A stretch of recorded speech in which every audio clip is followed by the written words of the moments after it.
Hi, this is Mitchell Garner, and my presentation today will be over building code violations. To start off, we're going to give a little bit of a background. So, what is a violation? It is anything that goes against the codes or meet the minimum requirement defined in the codes. Who is responsible for implementing the codes? That would be the responsibility of the designer and or general contractor to ensure they incorporate the latest building codes in their plans and do not cut corners. Um, the responsibility of fixing the violation would be the person who created the violation or the person outlined in the notice of violation would be the party who would be held accountable for fixing the problem. Local building officials are in charge of enforcing violations, and they are responsible for adopting and enforcing the latest building codes with the jurisdiction by review of design plans, inspecting construction work, and issuing building and occupancy permits. Just a quick little thing on this picture on the left. It's a obvious violation because it's you can see the bathroom steams coming out of that ventilation pipe, and it's you can tell from the insulation on the ground that it's venting up into the attic.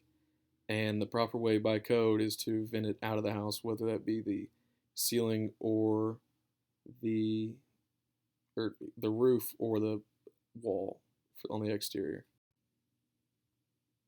This slide will cover background terms and definitions. So to start, building codes are a set of regulations governing the design, construction, alteration, and maintenance of structure.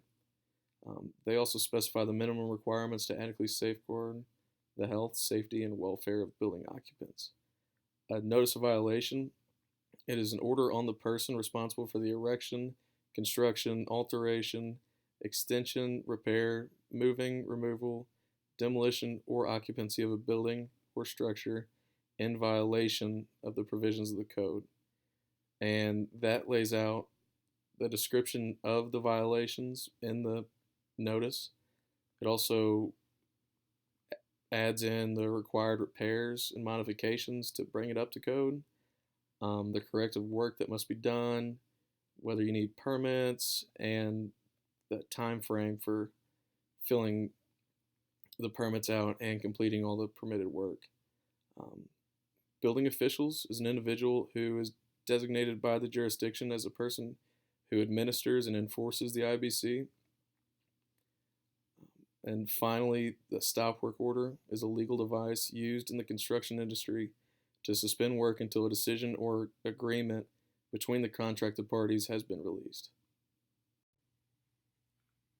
Building code violations are laid out in the IBC codes in Chapter 1, which is Scope and Administration. That's in Part 2, the Administration and Enforcement, and it's Section 114, which is Violations. And it goes from 114.1 to 114.4, which covers unlawful acts, notice of violation, prosecution of violation, and violation penalties. Here we're going to talk about some of the sections that we outlined in the previous slide. So section 114.1 is unlawful acts, and it states that it is unlawful for any person, firm, or corporation to do any work that is regulated by this code or caused to be done in conflict with or in violation of any of the provisions of this code, which basically states that it is unlawful to violate any of the provisions in the codes.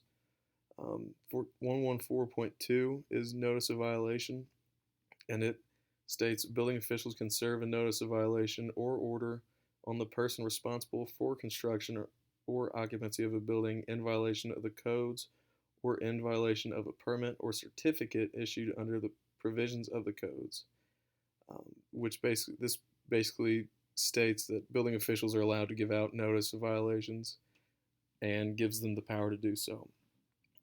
114.3 is prosecution of violations, and it states that if the recipient of the notice of violation does not act promptly, the building official can reach out to the local jurisdiction of the area and have legal actions taken to correct or stop the violations.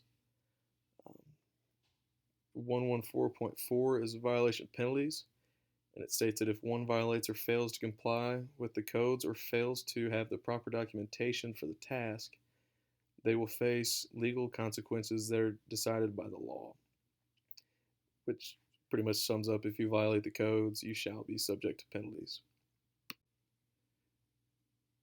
Some good examples of needs for the codes is with violation repercussions in place. It helps to avoid constructing a deck that could collapse. With laying out requirements for structural members in the codes, it helps to make sure that they're safe enough to hold weight and also won't collapse. If the deck is found in violation, a notice of violation can be issued to require the person to bring them up to codes, which helps to meet at least the minimum standard of safety that is needed so that it won't collapse like the picture on the left. It also helps to avoid bad electrical work.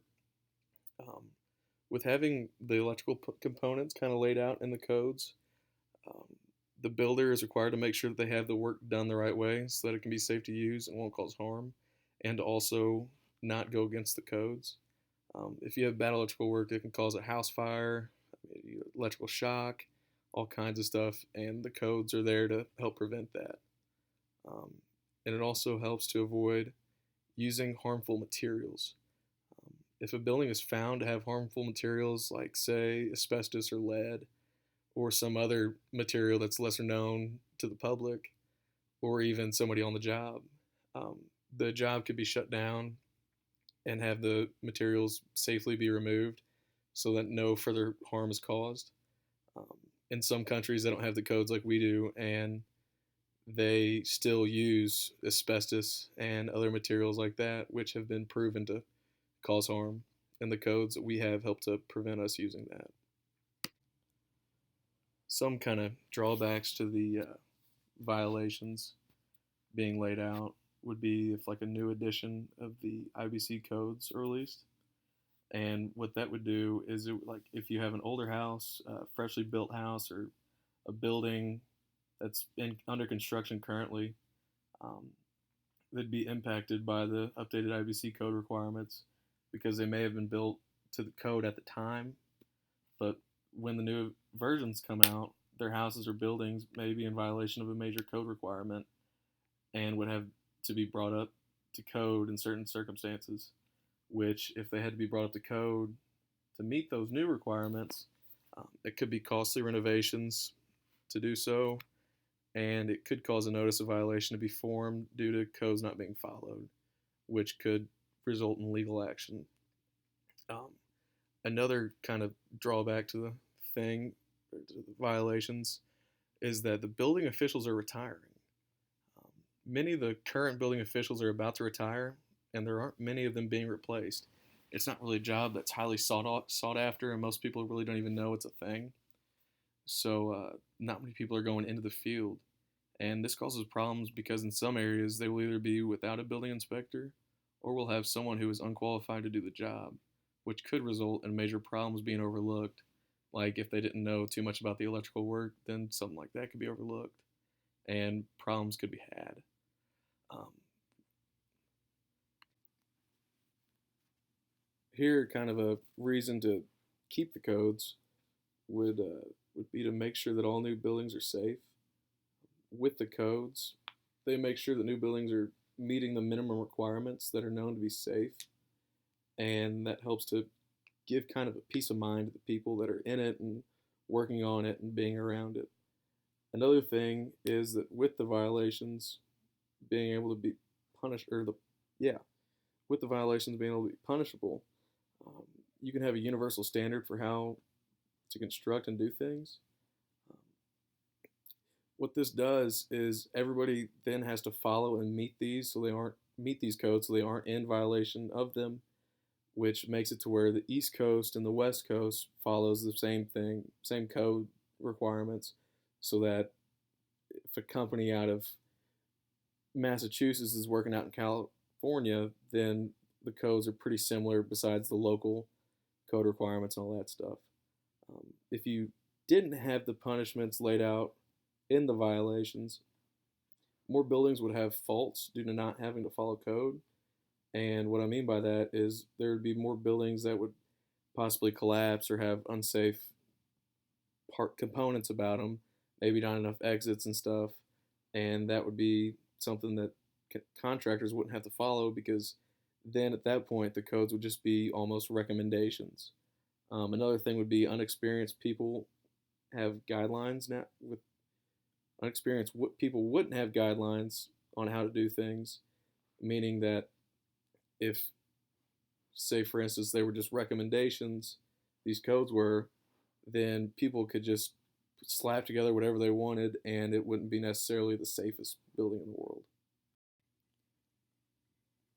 Some cons kind of to the codes would be some build the code the bare minimum way. And what I mean by that is when they just build the code and they just do that, sometimes it leaves room for poor craftsmanship instead of them building something of, let's say, quality, and that could cause problems down the road like uh, leaks or shock or an electrical fire or something like that.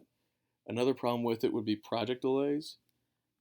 Project times could be delayed by the local building department because a lot of plans have to be reviewed and approved by them. And if there's a backup of these plan submittals, you would have to wait until they got through all those plans just to see if they approved yours or came back and said, hey, this is something that you've got to fix before you can start work. So that kind of delays the project and all that. Another thing that could delay it is that the inspector has to come and inspect everything pretty much. So at some points, work can't be done until the inspection has happened. So, for instance, like a concrete slab, before you could start construction, framing up walls or anything like that, you'd have to have the inspector come and approve everything before you could start doing that. So there might be some delay if he's got scheduled for scheduled up for a little bit. He can't come to your project site immediately, so you'd have to wait a little bit for that. Another problem with the codes is that every local area has different variances of them. Um, these codes are on a national level, and sometimes local codes might conflict or be more strict than national ones. And so, depending on where you're at, the codes that you have to follow could vary, which could cause confusion and problems for contractors because they would have to try and keep up with all the codes and regulations that they have to meet for those areas. Just to kind of wrap everything up, having the building code violation laid out in the codes is very important so that they are followed. And what I mean by that is with the very violations being laid out, and if you aren't meeting the code requirements at a minimum, you will be faced with a notice of violation or something, some kind of document that will make you bring them up to code to make sure that you are meeting the minimum requirements for safety wise so that the building won't just collapse upon completion.